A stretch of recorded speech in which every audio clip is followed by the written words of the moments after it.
তাই গোলক পাগল ত্রেতা যুগে জাম্বুবান হয়ে লীলা করেছিলেন রামের সঙ্গে।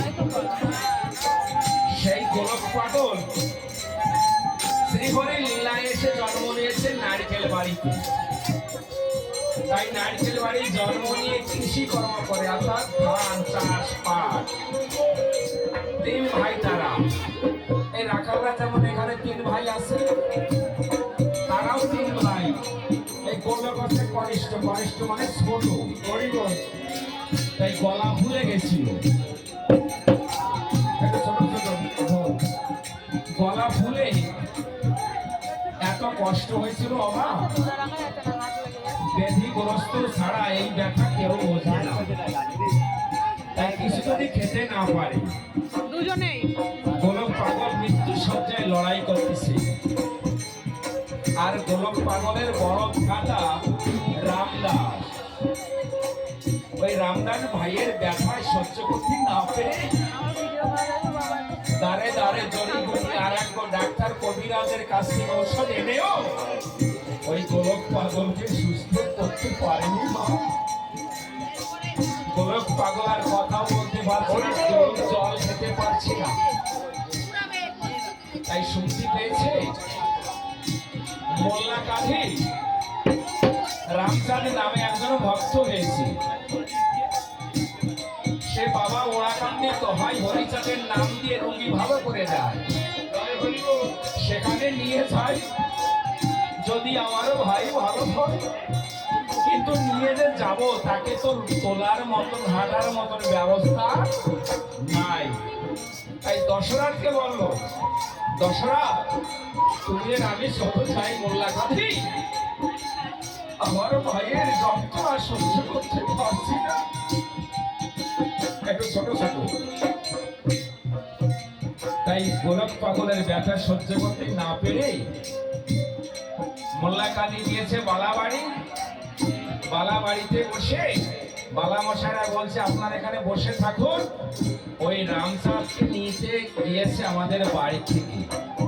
আমাদের বাড়ি একজন জ্বর হয়েছে, তাকে ঝাড়াবে, তাকে ঝাড়া পোষা দিলে সেও ভালো হয়ে যাবে। আর আপনারা কষ্ট করে যাবেন কেন, এখানে থাকে। রামচাঁদকে নিয়ে এসছে। রামচাঁদকে নিয়ে যখন আসলে যার জ্বর হয়েছে তাকে তিনটে জ্বর দিয়েছে। কি বলে? দোহাই বাবা ওড়াকান্দি হরিচাঁদ,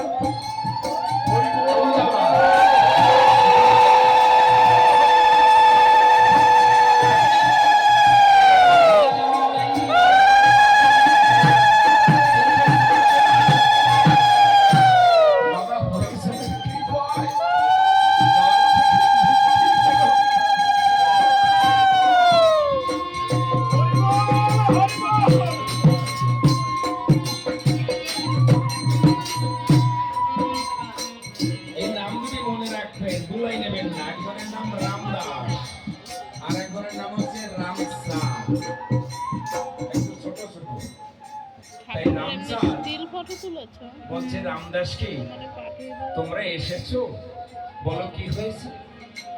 বলে আমার কনিষ্ঠ ভ্রাতা বলো, তার গলগন্ডগোল, সে দুগ্ধ জল কিছুই খেতে পারে না, না খেতে খেতে শুকিয়ে গিয়েছে, মৃত্যু সজ্জায় লড়াই করছে, বেঁচে আছে কিনা জানা না। আপনাকে নিতে এসেছি আমার ভাই যাতে ব্যাধি থেকে মুক্তি পায়। ও আয় রামদাস, আমি ওই নারকেল বাড়ি যাব না, আয় আয় তোর গলা ঝেড়ে দে। এটাই বিশ্বাস হয়? আমার ভাইয়ের হয়েছে গোলা ভোলা, আমার গোলা ঝাড়লে ভালো হবে, এই বিশ্বাস হয় না মা। কিন্তু এটা প্রকাশ হয়েছিল, তাই তারা ভক্ত হয়েছিল।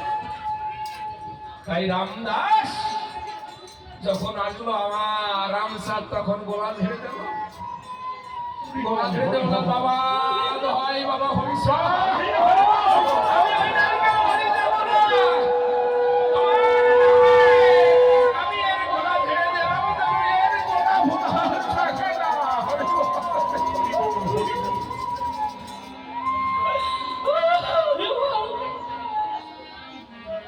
আজকে এই যে রাখাল্লা তিন ভাই আজকে ব্যাধিগ্রস্ত আছে, এও যেন আপনাদের মতন ভক্তের আশীর্বাদে ব্যাধি থেকে মুক্তি পায়, সুস্থ হয়। আপনার একটা উদ্যমী হয়ে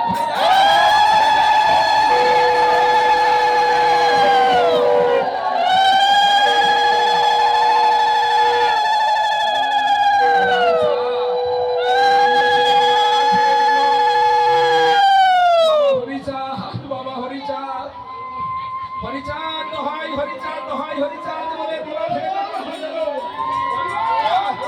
ওদিকে নারিকেল বাড়ি গোলকের গোলা গোলা ভালো হয়ে গেল।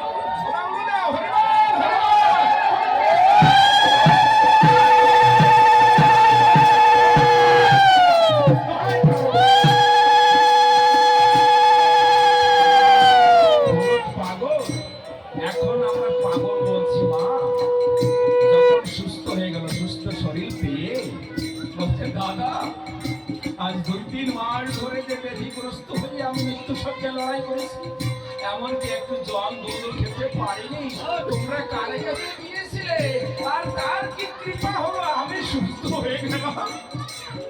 বলো রে ভাই, যার কাছে গিয়েছিলাম তার নাম রামসাদ, আর ওরা কান্দি বাবা হরিচাঁদের নামে দোহাই দিয়ে ভূত এলো আমার গোলায়, আর বলো নারকেল বাড়ি আমি যাবো না।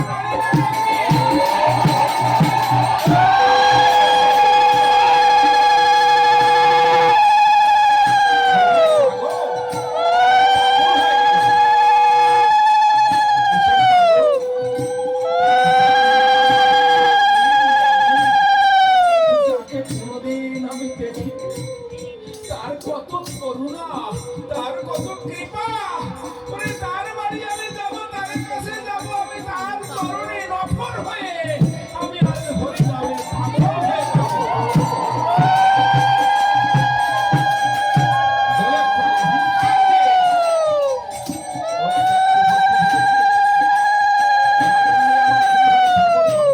নিয়ে নাম সংকীর্তনে মেতে আছে। ঠাকুরের কাছে যখন গিয়েছে, আমার ঠাকুর বলছে এরে এই সেই ত্রেতা যুগের বীর সেই জাম্বুমান এসছে, কিন্তু ওর তো সেই লীলার কথা মনে না। আর এই জাম্বুমান কার ভক্ত ছিল? রামকে ভগবান বলে মানে নাই মা, নারায়ণকে ভগবান বলে মানত। তাই আমার শ্রীহরি ঠাকুর চতুর্ভুজ রূপ ধারণ করে, পদ্ম হস্তে নিয়ে গদা, চতুর্ভুজ রূপ ধারণ করে নারায়ণ রূপ যখন দর্শন করালেন গোলক পাগলকে,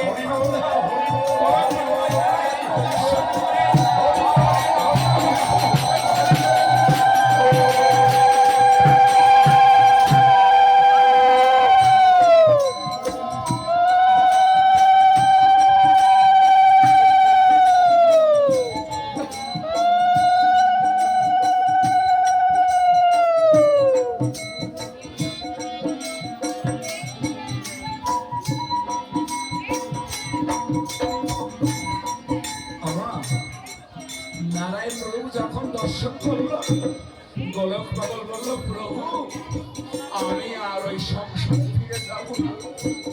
ওই সংসারে রাত দিন কেটেছি, স্ত্রী পুত্রের জন্য অক্লান্ত পরিশ্রম করেছিলাম। যখন আমি ব্যাধিগ্রস্ত হয়েছিলাম, আমার কোনো ভাই বন্ধু এই ব্যাধির অঙ্গ আমার থেকে কেউ শেয়ার করে যায়নি। তোমার কৃপায় যখন ভালো হয়েছি, আমি আর সংসারে যাব না।